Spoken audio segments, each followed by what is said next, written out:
विशेषतः या शिरोळ तालुक्यामध्ये ज्या पद्धतीनं सर्व विभागावाईज औद्योगिक विकास व्हायला पाहिजे होता, तो गेल्या अनेक वर्षापासून काही भाग हा तालुक्यातला हा औद्योगिक विकासापासून वंचित राहतो आणि त्यामुळं टाकळी आणि परिसरातलं मग टाकळीपासून इकडं खिद्रापूरपर्यंत असेल, दत्तवाड, दानवाड हा सगळा परिसर असेल, त्या सगळ्या परिसरामध्ये औद्योगिक वाढ ज्या पद्धतीनं व्हायला पाहिजे ती त्या पद्धतीनं औद्योगिक वाढ झाली आणि त्यामुळं अनेक लोकांना आज रोजगाराच्या निमित्तानं त्या सगळ्यांना एकतर 5 स्टार MIDCला नसलं तर जयसिंगपूरला अशा पद्धतीनं जवळपास 30 ते 35-40 किलोमीटरच्या लांब त्या ठिकाणी नोकरीच्या निमित्तानं ही बाहेर जायला लागते, ही वस्तुस्थिती आहे.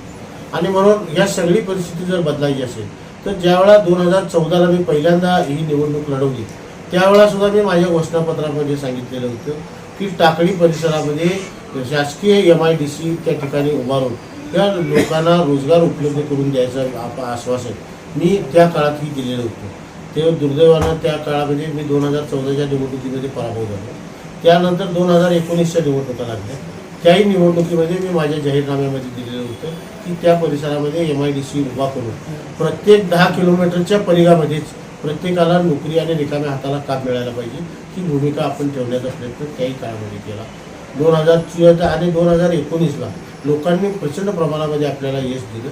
त्यापासून सातत्यानं या टाकळी भागामध्ये ही औद्योगिक प्रगती व्हावी, औद्योगिक विकास व्हावा आणि त्या निमित्तानं अनेक ग्रामीण भागातली शेतकऱ्यांची मुलं ही उद्योजक व्हावीत, ज्या रिकाम्या मुलांना रिकाम्या हाताला काम मिळावं त्या हेतूनं आपण त्या ठिकाणी पर्यावरणपूरक आपण MIDC करायची, ग्रीन झोन MIDC करण्याचा संकल्प आपण त्या ठिकाणी केला आणि राज्य शासनानेही त्याला मंजुरी देऊन त्या ठिकाणी केला.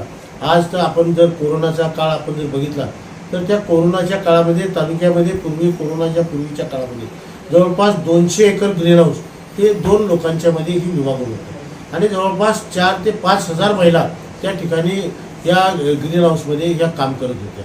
जवळपास मध्यंतरी या कोरोनाचा काळ आणि नंतरच्या सगळ्या ह्याच्यामध्ये त्या ठिकाणी ह्या तालुक्यातलं जवळपास 250 एकर ग्रीन हाऊस हे संपुष्टात आलं आणि त्याच्यानंतर त्या महिलांना सुद्धा ह्या रोजगारापासून ह्या महिला सगळ्या वंचित राहिल्या आणि म्हणून या सगळ्या परिस्थितीमधनं तिथं गारमेंट क्लस्टर चांगल्या पद्धतीचं उभा करून एक मोठे कुठली तरी कंपनीच्या माध्यमातून सगळ्या ग्रामीण भागातल्या हे छोटे मोठे ग्रामीण भागामध्ये 100 मशीन 200 मशीन असं करून PMAGP असेल, CMAGP असेल, शासनाच्या वेगवेगळ्या ज्या योजना आहेत, अण्णासाहेब पाटील महामंडळ असेल, या सगळ्यांच्या माध्यमातून अनेक उद्योजक उभा करायचे आणि त्यातनं अनेक लोकांना, महिला असतील, नवीन तरुणांना हे रोजगार उपलब्ध करून द्यायची भूमिका ही आपण ठेवलेली आहे.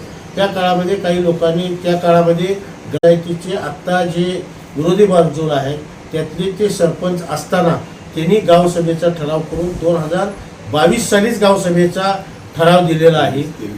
2023ला तर 2023लाच त्या काळामध्ये ठराव करून दिलेला आहे आणि आज 3 वर्षानंतर काही लोकांनी वेगवेगळ्या पद्धतीनं ज्यावेळेला आता MIDC होतेच म्हटल्यावर विरोध करायची भूमिका ही वेगवेगळ्या माध्यमातून करण्याचा प्रयत्न केला. काही लोकांनी या ठिकाणी भूमिका व्यक्त केली की सैनिकांसाठी म्हणून सैनिक शाळा व्हावी. खरं म्हणजे एवढ्या वर्षात कधीही सैनिकांची शाळा व्हावी अशी मागणी कधी पूर्वी झालेली नव्हती, पण आमच्या काही लोकांनी, माझ्या सैनिकांनी या ठिकाणी मागणी केली. निश्चितपणे त्याचा आदर करून मी त्याच वेळा सांगितलं की माजी सैनिकांच्या त्या पद्धतीचा प्रस्ताव ही आपण शासन स्तरावर करायचं आपलं काम चालू केलं. त्या पद्धतीनं येणाऱ्या काळामध्ये आपण सैनिकी शाळा त्या ठिकाणी केंद्र सरकारची आपण होण्यासाठी म्हणून आपण प्रस्ताव दाखल करून ते सुद्धा लवकरात लवकर सैनिक स्कूल कशा पद्धतीने उभारेल अशा पद्धतीची भूमिका ही केली. काही तरुण माझ्या सहकार्याने येऊन मला माझी भेट घेतली की आम्हाला क्रीडांगणासाठी म्हणून सुद्धा तिथं जागा उपलब्ध असावी. त्या पद्धतीनं आपण क्रीडांगणासाठी म्हणून सुद्धा तिथं जागा उपलब्ध करून द्यायचं अभिवचन दिलं. वेगवेगळ्या क्रीडा विभागाच्या माध्यमातून, स्थानिक विकास निधीतनं, DPCतनं त्या क्रीडांगणासाठी म्हणून सुद्धा क्रीडांगणाच्या मजबूतीकरणासाठी आणि क्रीडांगणाच्या विस्तारासाठी म्हणून जे करायला लागेल ते करून देण्याचं अभिवचन सुद्धा दिलेलं आहे. पण केवळ नुसतं राजकीय हेतू ठेवून विशेषतः आजपर्यंत या तालुक्याचं राजकारण हे कायम विधायक आणि वैचारिक या तालुक्याचं राजकारण आहे. पूर्वीच्या काळामध्ये अनेक मोठमोठे संघर्ष झाले, पण त्या काळामध्ये ह्यांनी एखादी संस्था उभा केली तर त्यांनी एखादा संस्था आणि त्यातनं रोजगार आणि उद्योग निर्मिती व्हावी अशी मानसिकता एकेकाळी त्या तालुक्यामध्ये होती.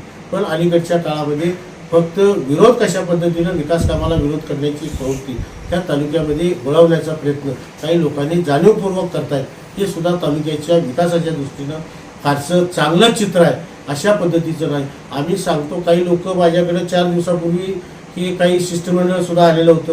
त्यांची भूमिका एकच होती जेणे आज या ठिकाणी आंदोलन आणि विशेषतः आमच्या या तालुक्यामध्ये खरं म्हणजे लोकशाहीमध्ये ही एक प्रथा आणि परंपरा असतात की लोकशाहीला अभिप्रेत असणारं ज्यावेळेला आपल्याला एखादी गोष्ट जरी नको असेल तर किती संख्येनं आहे काय आहे याच्यापेक्षा सुद्धा आंदोलन करायच्या ठराविक मर्यादा असतात व शासकीय कार्यालय असतील ज्या स्थानिक स्वराज्य संस्था असतील त्यांच्यासमोर आंदोलन केलं जाते. व्यक्तिगत एखाद्याच्या दारासमोर येऊन हे आंदोलन करणं आणि आम्ही सोडणार नाही आणि काचा फोडतो आणि घर जाळतो ही भूमिका ही फारशी काय तालुक्याच्या विकासाच्या दृष्टीनं काय फारसं चांगलं चित्र आहे अशा पद्धतीचं नाही. माझी आंदोलनकर्त्यांना सुद्धा विनंती आहे आपण आपली भाषा ही आपण सांभाळून ठेवली पाहिजे. माणसाला ह्या तालुक्याची राजकीय उंची सामाजिक उंचीची राजकीय ह्या सगळ्या उंची ही अतिशय वेगळ्या स्तरावर त्या काळातल्या नेतेमंडळींनी ठेवलेली आहे.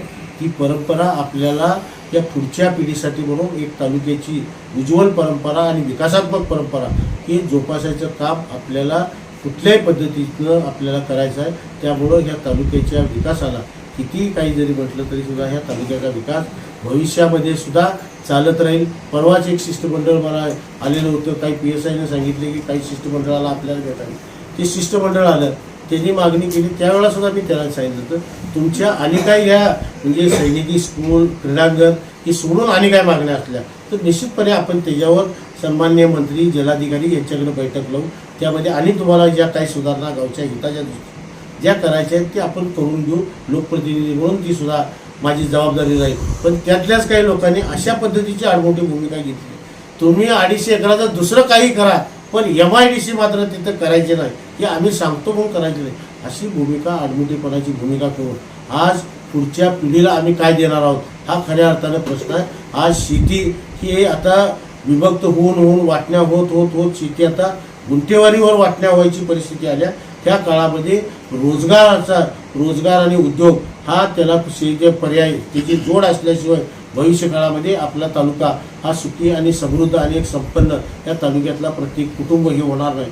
आणि त्या दृष्टीनं येणाऱ्या काळामध्ये आपण ती पावलं उचलतोय. पाठीमागच्या काळामध्ये सुद्धा या तालुक्याच्या विकासासाठी कोण कुठल्या पक्षाचा आहे गटाचा आहे तटाचा आहे जातीचा आहे हे न बघता आज सुद्धा त्यातल्या कुठेही सांगावं मी कुठलं काम घेऊन आलं आणि माझं काम केलेलं नाही तू उलटा आहेस तू हे आहे तू त्या गटाचा आहे तू त्या जातीचा आहे तू त्या पंथाचा आहे म्हणून कधी काम केलं नाही अशी कधीही केलेलं नाही.